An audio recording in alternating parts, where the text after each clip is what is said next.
Hi everyone, Sully here from Black Ops Toys, coming at you today with another unboxing of one of the figures in my collection. That's old school. I'm doing basically a whole series where I clean out my storage unit, and you're seeing what I'm seeing for the first time in years and years and years and years when I pull these things out. So these are customs that I made. These could be full figures, these could be projects that I'm working on, but this is, or was working on, and just haven't updated it yet. But again, these have been sitting in storage for a long time. Some of these figures are about 20 years old, 25 years old, but old school. They're legit. So let's go ahead and show you this guy. You can see the amount of dust on top. Bam, that's how you know it's old school.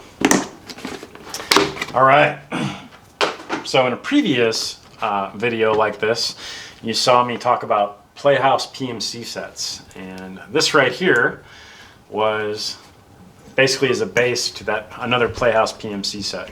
So one thing you'll notice right away, let me just pull the rest of this stuff out. There's some good stuff in here. Oh, there it is, right there. Bam, really tactile. All right, some glasses. Wow, this is very nostalgic to me. So, right out of the gate, you can see this head sculpt right here, and this was made by a company called Headplay. And Headplay was, all they did for the longest time was make head sculpts, and they did some fantastic head sculpts of famous people. And you can see this is Sean Connery, and probably one of the best head sculpts to date of Sean Connery, and they're super rare, super hard to find. You won't be able to find one probably anywhere, and if you do, pick it up. It's well worth it. Probably one of my favorite head sculpts of all time, just because I love Indiana Jones as well. But Sean Connery was Bond for me. So going down, this uses a Hot Toys True Type base body. That's what I used on a lot of these figures when I was originally making them. And this is based on a PMC, and this is just, again, out of my imagination, but this uses a lot of Playhouse PMC parts from one of their A and B sets. And one of the coolest things that Playhouse did was they released these shirts. And these shirts at the time were like the bee's knees. And they're just basically a standard button-down flannel pad, plaid shirt. And everybody wanted them because PMCs were getting hot, and everybody wanted to make one. And these shirts were super, super sought after. And the other set came with a brown one, and this one came with a blue one. Playhouse also made these PMC pants. Again, the set A and set B. These are the blue, kind of a blue-gray, built-in. Not knee pads built in, but you can see the double stitching where this would be kind of a thicker fabric. These had M4 magazine pockets built in on the side. This is just a standard pocket. And these were great pants. Everybody wanted them. And they also came with a leather belt. I don't know if you can see that in there, but that's a leather belt. And these were super, super cool with a metal buckle. And this is, man, this is like this is probably 18 years old. This stuff, this gear. Playhouse, again, great pistol holster set. This holster is from the Playhouse PMC set.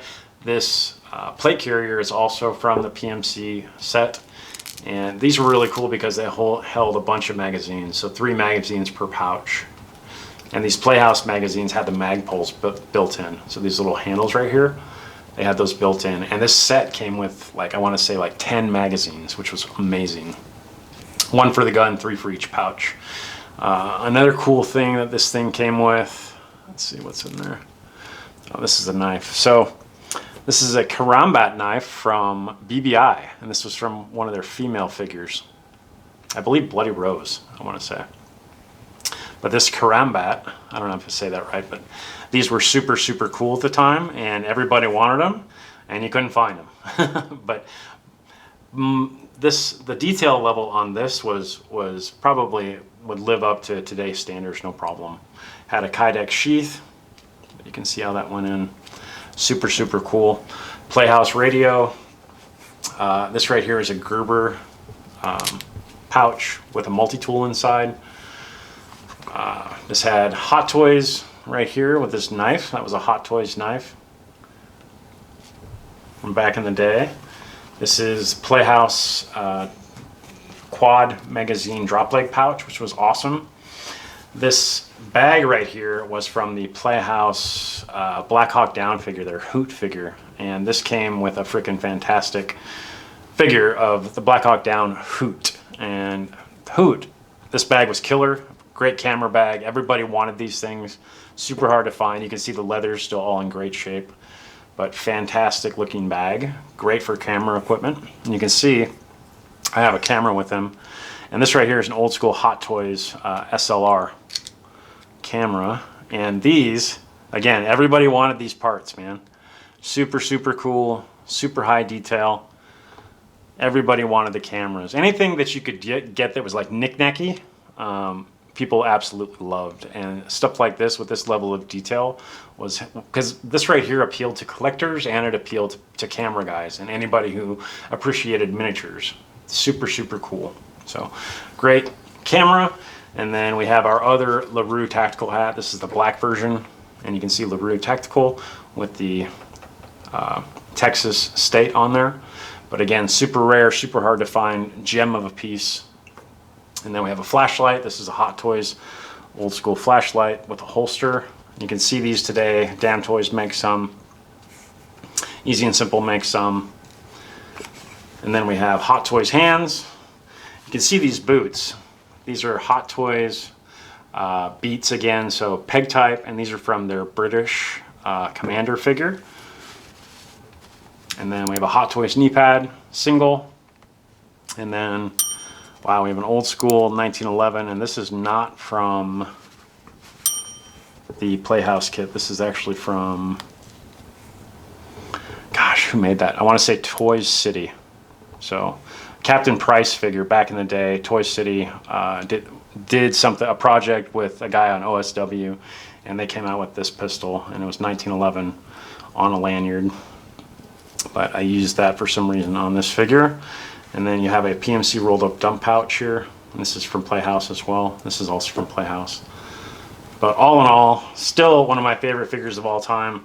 This guy sat on my shelf for a very, very long time. Took him to all the gun shows, had him sitting there on the table.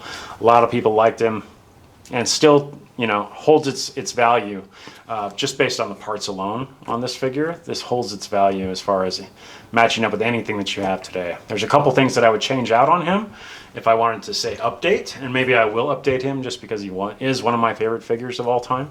I'd probably update the boots. I'd take off the knee pad altogether. I do a body build up, and then I would change out some of the loadout here. But all in all, great figure, great head sculpt, great uniform. Yeah, just old school, back in the day. This was it, man.